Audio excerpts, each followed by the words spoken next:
Claressa Shields has been talking about moving to MMA a lot in the last week or so. Exact quote.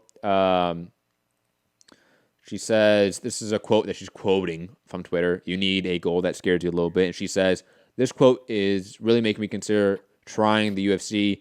I had this weird feeling about turning pro a few years ago, and I stumbled up on this quote and decided to do it. And then yesterday, this same quote reappeared. With all this talk about Mia Nunes, I had that same feeling. Scott Coker of Bellator has also come out and said that they would offer her a contract, blah, blah, blah.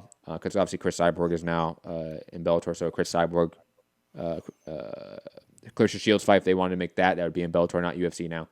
But digressing, do we think this is legitimate, guys? This one seems a little bit different than the Fury one, obviously. Yeah, this has got like actual legs to it, I think. Yeah. Proper reporting about it. So preliminary thought, do we think that Shields does leave boxing to MMA? A la Holly Holm. Anything to duck Savannah Marshall, right? But that was a good troll there, Rob. That was good. Savannah Marshall needs to fight someone that doesn't have a below 500 record before I think about her in any respect to elite competition. Gary, do you think that Shields does make the transition over to MMA? I don't think it'll be yes, but not now. Okay. I think that it was a threat to try to get more money. You know, she's too good to leave the sport, but it's going to get to a point where if her purses don't get bigger, yeah, she's going to leave. Why wouldn't she? You know what I'm saying? Like, even if she's not the best person in UFC, she's still going to make more than she's making now. I don't know about that. What was her last purse for Hammer? Guys? I'll have a look. Was that her last fight, or did she have one fight before in between that? I'm trying to remember. Didn't we do this? Like her fight did the same that Tank's fight did against Hugo Boss, and then like the purses were like it was just like a tenth of what Tank made. Well, of course. I think, but again, we're talking about transitioning to the UFC, where top UFC fighters make 20% of wage share, while boxers make 70%.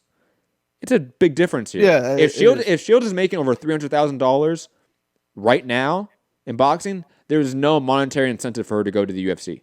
I don't think she's making 300,000. I think she's. I will bet money she's making at least $250,000. If she's making $250,000, then I think she'll. That's still low compared to what like the other guys who bring in that ratings are making. But like if she can get $250,000, 300,000, 500,000 over the next year or two, she'll stay. If it doesn't, I mean, you're being underappreciated. You know what I'm saying? And there should just be a women's boxing league. Right? Separate from the major sanctioning organizations, just do your own thing, right? And then you'll have the best fight the best organically, and they can control the purses more. Because this right now, when you see women do decent ratings, but the pay isn't comparable, they don't have any leverage to argue. You know what I'm saying? Like it's not like other sports where they have a union. Like they don't. Boxers have far more leverage than I would say, again, UFC fighters. If we're talking about only combat sports here, we're not talking about her going to a unionized sport. She's going to at least a less regulated sport, actually, not a more regulated sport when it comes to fighter pay. But Rob, do you have the purse information for the Hammer fight? Yes. Each were guaranteed a base purse of $250,000, but the winner would be rewarded with a $500,000 bonus, raising the winner's purse to $750,000. There you go. Now, she would not make more money in the UFC. Amanda Nunes, and Rob, you can look this up again if you want. I think this is UFC 232. It should have the purse information easily available. Nunes Cyborg, right? The fight to determine the pound for pound greatest women's MMA fighter of all time, right? I think one of them made $500,000 guaranteed, and one made $750,000 guaranteed. I could be wrong about that though. It could be even less.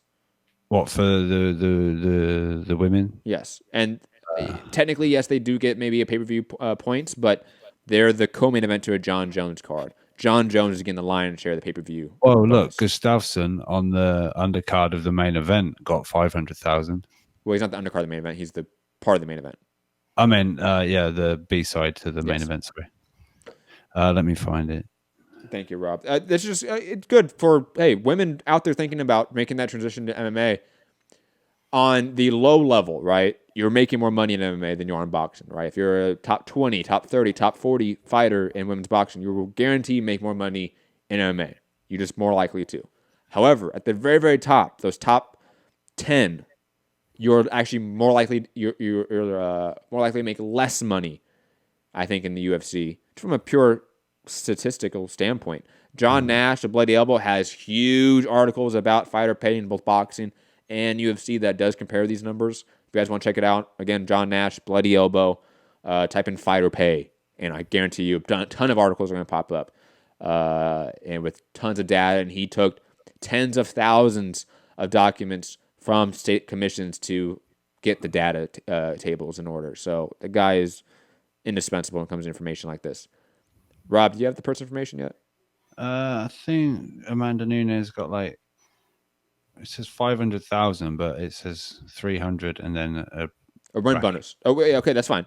What's the base? Not the total, not the win bonus included. Oh, one's a. Well, like I said, If there's a first number and a second number, that second number is called a win bonus in the UFC. Okay, 300,000. Thank you. And then the other one said 200,000 bonus. So I guess, is that what it is? Yeah. It's exactly what it is. Against Cyborg, 350 it says, but there is no split on that. Doesn't show you what the. Then she didn't get a win bonus. She's just up front. Here's 350. That's what it is. The UFC is weird like that. But I mean, again, 350 to 250. But again, Shields made 750,000 total for that fight with Hammer. And I'll be honest, that's not even the biggest fight for Shields on the horizon.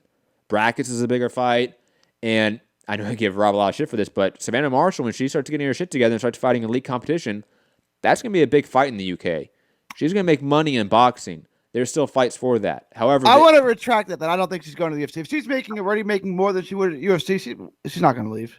And especially, like, think about, like, she's not making Amanda Nunes, Chris Cyborg numbers off rip. She probably isn't.